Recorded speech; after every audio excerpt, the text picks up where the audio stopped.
അടിപൊളി സോഫ്റ്റ് ആയിട്ടുള്ള വട ഇവിടെ റെഡി ആയിട്ടുണ്ട്. വടയാണ് ഉണ്ടാക്കാൻ പോകുന്നത്. നല്ല സോഫ്റ്റ് ആയിട്ടുള്ള വട കിട്ടണമെങ്കിൽ ഇവിടെ ഉഴുന്ന് അരച്ചെടുത്തിട്ടുണ്ട്. ഈ ഉഴുന്ന് മാവ് ഈ ഫോർക്ക് ഉപയോഗിച്ച് നന്നായി ഒന്ന് ഇളക്കി കൊടുക്കണം. നല്ല ബീറ്റ് ചെയ്ത് ഇങ്ങനെ എടുക്കണം. അപ്പോൾ നമ്മളൊരു 2 മിനിറ്റ് ഇതേപോലെ ഒന്ന് ബീറ്റ് ചെയ്ത് എടുക്കുന്നുണ്ട്. നല്ല പതഞ്ഞ് വന്നിട്ടുണ്ട്.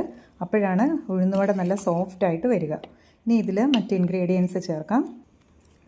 കറിവേപ്പില ചെറുതായി മുറിച്ചത്, പച്ചമുളക്, ഇഞ്ചി ചെറുതായി ചോപ്പ് ചെയ്തത്, ഉള്ളി ചെറുതായി ചോപ്പ് ചെയ്തത്, ആവശ്യത്തിന് ഉപ്പ്, അല്പം റവ, ഒരല്പം മാത്രമാണ് ഇട്ട് കൊടുത്തിട്ടുള്ളത്. ഒന്ന് ക്രിസ്പിനെസ് ഫീൽ ചെയ്യാൻ വേണ്ടി മാത്രം.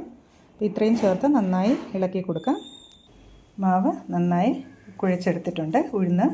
ഇനി നമുക്ക് വടയുണ്ടാക്കാം.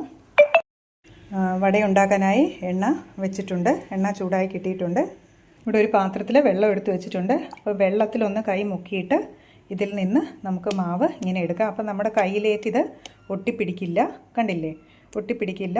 എന്നിട്ട് ഇങ്ങനെ പരത്തി ഈ നടുക്ക് കൈ കൊണ്ട് തന്നെ ഒരു ഹോൾ ഇട്ട് കൊടുത്ത് നമുക്കിത് എണ്ണച്ചട്ടിയിലേക്ക് ഇട്ടെടുക്കാം.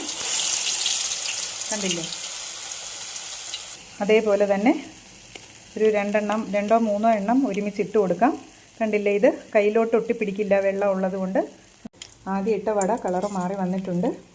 അങ്ങനെ നല്ല സോഫ്റ്റ് ആയിട്ടുള്ള വടയാണ്. അപ്പോൾ നമ്മൾ ഈ ഒരു ചെറിയ ചട്ടിയിൽ അല്പം എണ്ണ ഒഴിച്ചിട്ടാണ് ഇടുന്നത് കൊണ്ട് ഞാൻ വടയുടെ സൈസ് അല്പം കുറച്ചിട്ടുണ്ട്.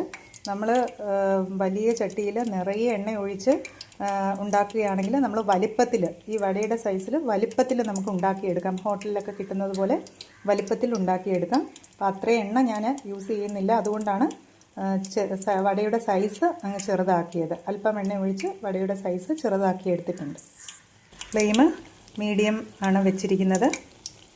അപ്പോൾ ആദ്യത്തെ വട, നമ്മൾ ആദ്യം ഇട്ടിരുന്ന വട ഒന്ന് മൊരിഞ്ഞ് കളർ മാറിയിട്ടുണ്ട്.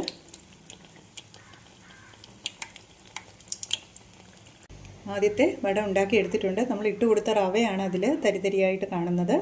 അപ്പോഴത് ആവശ്യമില്ലെങ്കിൽ നമുക്കത് ഒഴിവാക്കാം. ക്രിസ്പിനെസ്സിന് വേണ്ടി മാത്രമാണ് അത് ഇട്ട് കൊടുക്കുന്നത്. ഈ സോഫ്റ്റ് ആയിട്ടുള്ള വട ഇവിടെ റെഡി ആയിട്ടുണ്ട്.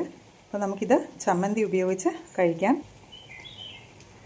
വട ചമ്മന്തിയോടൊപ്പം നമുക്ക് കഴിക്കാം. എല്ലാവരും തന്നെ ഇങ്ങനെ വട ഉണ്ടാക്കി നോക്കുക. വളരെ സോഫ്റ്റാണ്, വളരെ സോഫ്റ്റായിട്ടുള്ള വടയാണ്. സൗണ്ട് കേട്ടില്ലേ, ക്രിസ്പിനെസ്സും ഉണ്ടാവും നമുക്ക്. അപ്പോൾ ഈ ചമ്മന്തിയുടെ കൂടെ വളരെ ടേസ്റ്റാണ്. അപ്പോൾ എല്ലാവരും തന്നെ ഇത് ചെയ്ത് നോക്കുക.